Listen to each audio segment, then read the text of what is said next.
Hey, it's Nick Doherty here with Forest Hill Real Estate, and today I'm super excited because we're going to be talking about something that it's a question that I always ask myself before I make a big purchase, and it's a question you can actually ask yourself when you're making smaller purchases as well. And the question is, what is an asset and what is a liability? This is something that you will need as an investor in your consciousness awareness before you make a purchase on anything. What is an asset and what is a liability, and knowing the difference between an asset and a liability, and how we can actually tie this back into your personal residence, into real estate, and when you make that purchase, your home that you're buying, and it's a different perspective on how to actually look at your house. So I'm going to provide that right now, and it's what is an asset and what is a liability.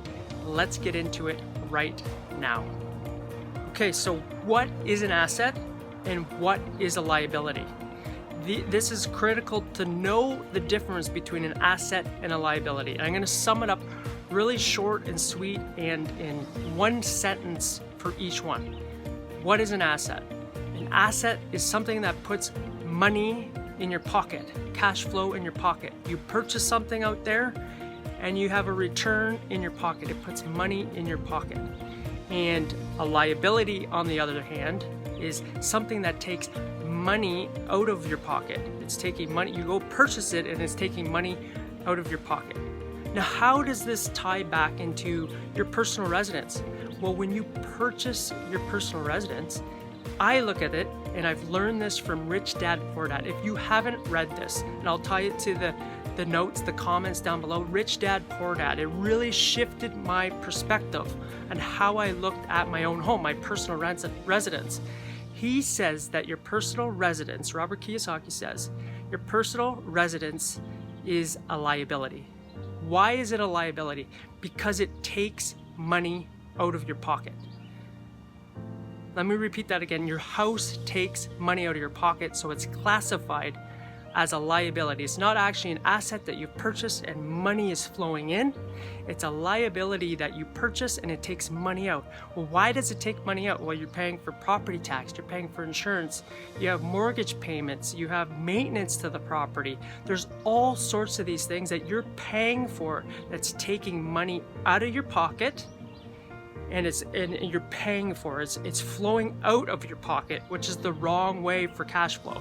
You want it to be flowing into your pocket. Whereas if you buy an investment property, that asset has the money flowing into you. It's an asset that pays you, that raises your income, that raises your net worth. It's an asset that is flowing in. You don't have money flowing out to that asset. That asset is coming in, so that's why it's classified as an asset.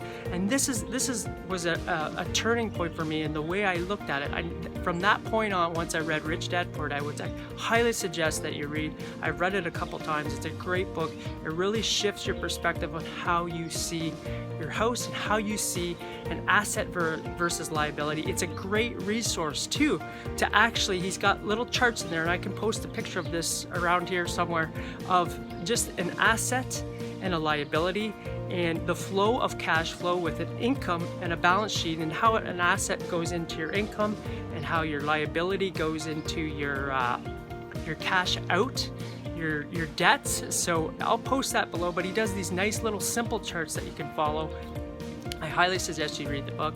So this is why your house is actually not an asset. Your house is a liability. An asset puts money in your pocket, and a liability takes money out of your pocket. Now, I trust that this video was beneficial for you to understand what an asset and what a liability is. This will make a huge difference on the way you think about stuff before you purchase it. This will allow you to have a consciousness awareness around the things that you purchase and go, hey, is this an asset? Is this bringing money in my pocket? Or is this a liability taking money out of my pocket? So it's a question that's on the top of my mind every time I go to purchase something. Is this going to increase the net worth, or is this going to decrease the net worth? How much is this really going to cost long term? So I trust that this video was beneficial. If you found it beneficial, comment yes below. Let me know that you liked this video, and stay tuned next week. We're going to get to another real estate tip, another wealth building tip that's going to allow you to build your wealth long term. Until then, stay healthy, stay well, and I will see you next week.